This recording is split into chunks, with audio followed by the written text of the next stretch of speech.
आज की इस वीडियो ट्रेनिंग सेक्शन के माध्यम से हम सीखने वाले हैं कि आप टेली प्राइम में इन्वेंट्री यानी कि आइटम लिस्ट क्रिएट कैसे कर सकते हैं। इस वीडियो के माध्यम से हम कंप्लीट इन्फॉर्मेशन लेने वाले हैं। तो ये सपोज मेरे पास कुछ आइटम लिस्ट है, जैसे कि दिख रहा है आपको, ये प्रोडक्ट का नाम है और ये इसका क्या है, पैकिंग है, ये चेसन कोड है और बेच नंबर, एक्सपायरी और क्वांटिटी है। यहाँ पर एमआरपी शो कर रहा है, ये हमारा खरीदी रेट, ठीक, और यहाँ जीएसटी लगा है। तो आइटम क्रिएट करेंगे तो हम क्या क्या जरूरी है, एक जीएसटी नंबर जरूरी है आइटम क्रिएट करते समय, खरीदी रेट डालेंगे, एमआरपी डालना होगा और एचएसएन कोड डालेंगे, पैकिंग डालेंगे और प्रोडक्ट का नाम डालना होगा और एचएसएन यहाँ कंपनी नाम डालेंगे।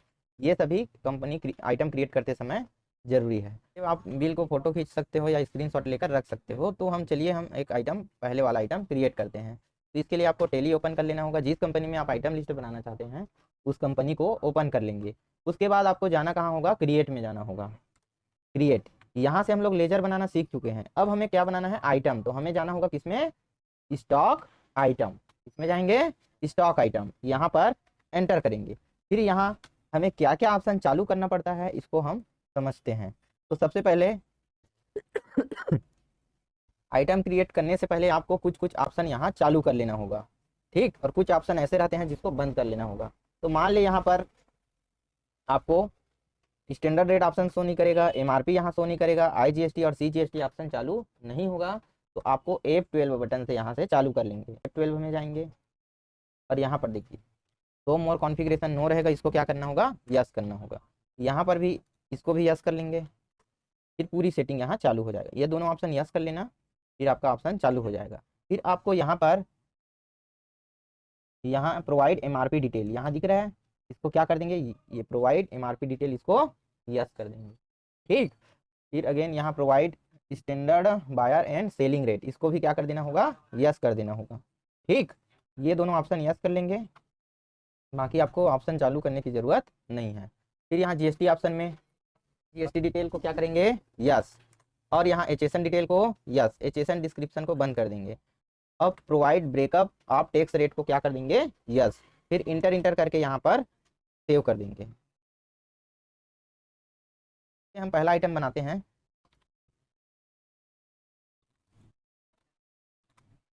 सेवन, फिर 10 पीसेस का है, 10 पीसेस, फिर इंटर। फिर यहाँ पर हम जाएंगे अंडर में कंपनी का नाम, तो कंपनी का नाम क्रिएट कर लेंगे। यहाँ पर कंपनी का नाम HIC लिखा है, फिर कंट्रोल A से सेव कर देंगे। फिर यहाँ यूनिट, यूनिट में कोई भी सामान हम किसी दुकान में जाते हैं तो जिस भाषा में है उस दुकान में हम उस सामान को मांगते हैं वही उसका क्या कहलाता है, यूनिट। जैसे हम लोग पेन लेने जाएंगे तो 1 पीस पेन देना बोलेंगे, तो पेन का यूनिट क्या होगा, पीस। ऑयल लेने जाएंगे तो लीटर में मांगेंगे या केजी में। तो ठीक उसी प्रकार हम बोलचाल की भाषा में जिसको हम जिस नाम से मांगते हैं वही उसका क्या कहलाता है, यूनिट। तो यहाँ पर हम क्रिएट करेंगे, तो यहाँ PCS एंटर करना, इंटर, P प्रेस करोगे तो यहाँ पीसेस आएगा, इंटर कर देंगे। अब यहाँ सेट स्टैंडर्ड रेट, इस ऑप्शन को आप चालू करके रखोगे तो रेट ऑप्शन चालू आएगा, इसको भी क्या करेंगे, यस। अंदर जाने के लिए Y बटन प्रेस करना होगा। फिर यहाँ एप्लीकेबल 1 अप्रैल देंगे और खरीदी रेट, खरीदी रेट हमारा कितना है, देखो खरीदी रेट 170, ठीक, और एमआरपी 383। तो यहाँ पर हम लोग खरीदी रेट डालेंगे, कॉस्ट प्राइस दिख रहा है ना, कॉस्ट हमें कितना पड़ा, 170, इंटर करेंगे, इंटर करेंगे, इंटर। फिर यहाँ हमें एमआरपी डाल देना होगा 383, या फिर आप यदि होलसेलर हैं तो जो हमें खरीदी रेट पड़ा है उसका 20% रख के 25% रख के यहाँ रेट डाल सकते हो। तो यहाँ मैं मान लीजिए सपोज अभी एमआरपी ही डाला हूँ तो 383 डाल दिया, एंटर करा, इंटर करा। फिर यहाँ जीएसटी एप्लीकेबल रहेगा। फिर यहाँ HSN detail separate detail here में क्लिक करेंगे। फिर यहाँ एचएसएन कोड डालेंगे, एचएसएन कोड कितना था, देखिए यहाँ पर हम चेक कर लेते हैं, एचएसएन कोड ये है, ठीक, 300510। तो ये एचएसएन कोड यहाँ डलेगा 300510, एंटर करेंगे। फिर यहाँ भी सेपरेट डिटेल हियर।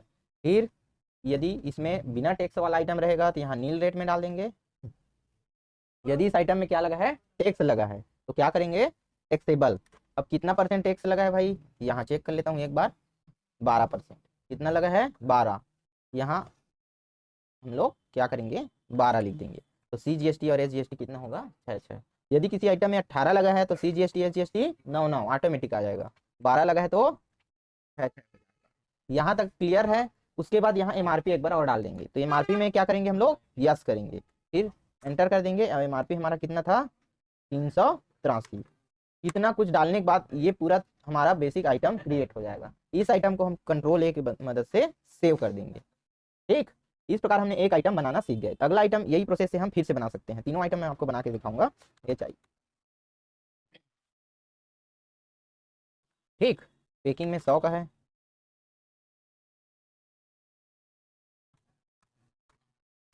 अब यहाँ पर कंपनी, तो यहाँ जो हमें कंपनी शो कर रहा है वही कंपनी का है, तो यहाँ पुनः हम नया कंपनी नहीं क्रिएट करेंगे, ऑलरेडी हमारा उस कंपनी दिया है तो उसी को सेलेक्ट करेंगे।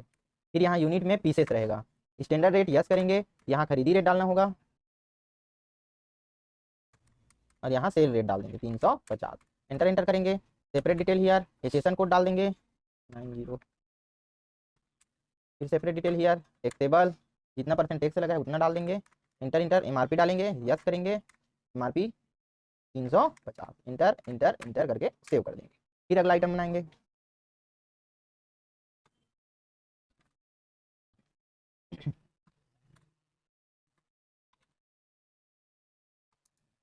कितने साइज का है, 12। ये भी कौन सा कंपनी का है, अलग कंपनी है, तो क्रिएट करेंगे SSD, कंट्रोल A से सेव कर देंगे। पीसेस, स्टैंडर्ड रेट यस, खरीदी रेट कितना पड़ा, 55.36 और 112। फिर यहाँ separate detail here, HSN code 300590। यहाँ सेपरेट डिटेल हियर, टैक्सेबल, कितना परसेंट लगा है, 12। फिर यहाँ MRP डालेंगे। जैसे इंटर करा और गलती से मैं नीचे आ गया हूँ तो वापस जाने के लिए बैक स्पेस, फिर यस करेंगे, MRP डाल देंगे 112 और इंटर इंटर करके सेव कर देंगे। मान लीजिए आप कोई आइटम में हमने क्रिएट करते समय कोई गलती कर दी है, उसको पुनः एडिट करने के लिए आपको बाहर जाना होगा एस्केप के माध्यम से, और कितने आइटम लिस्ट अब तक आपने बना रखे हैं उसको देखना है, किसमें जाएंगे, चार्ट ऑफ अकाउंट्स। क्लियर है। उसके बाद हमें आइटम देखना है, किसमें जाएंगे, स्टॉक आइटम। फिर यहाँ पर कंपनी वाइज हमें आइटम शो कर रहा है, तो हमें पूरे आइटम को एक साथ देखना है बिना कंपनी वाइज। तो यहाँ स्टॉक आइटम, कौन सा बटन प्रेस करेंगे, F5। तो हमने अभी तक कुल टोटल कितने आइटम बनाए हैं, 3 आइटम। ये सभी आइटम अल्फाबेट के क्रम में अरेंज हो जाएंगे। अब सपोज करिए इस आइटम को हमें देखना है इसमें, इस आइटम को देखना है इसमें, इंटर कर देंगे। अब मान लीजिए इसमें रेट में बदलाव करना है, MRP में चेंजेस करना है, तो बाहर आना होगा। कहाँ जाना होगा, अल्टर में। फिर यहाँ पर स्टॉक आइटम, फिर जिस आइटम को आपको सुधारना है उसमें एंटर करेंगे। फिर इंटर इंटर इंटर करके जो भी कुछ चेंजेस करना है, यहाँ से टेक्स्ट बदलना है तो टेक्स्ट बदल सकते हो, रेट को बदलना है तो रेट को यहाँ से बदल सकते हैं। इस प्रकार उम्मीद करते हैं आप आइटम लिस्ट क्रिएट करना, आइटम को सुधारना सीख गए होंगे। यदि सपोज करिए किसी आइटम को डिलीट भी करना हो तो अल्टर में जाकर स्टॉक आइटम, फिर इस वाले आइटम को मैं यदि डिलीट करना चाहता हूँ तो इसमें इंटर करूंगा और Alt D और इंटर कर दूंगा, तो यहाँ से डिलीट हो जाएगा। आज के ट्रेनिंग सेक्शन में बस इतना ही। नेक्स्ट वीडियो ट्रेनिंग सेक्शन में हम आपको परचेज एंट्री करना सिखाएंगे।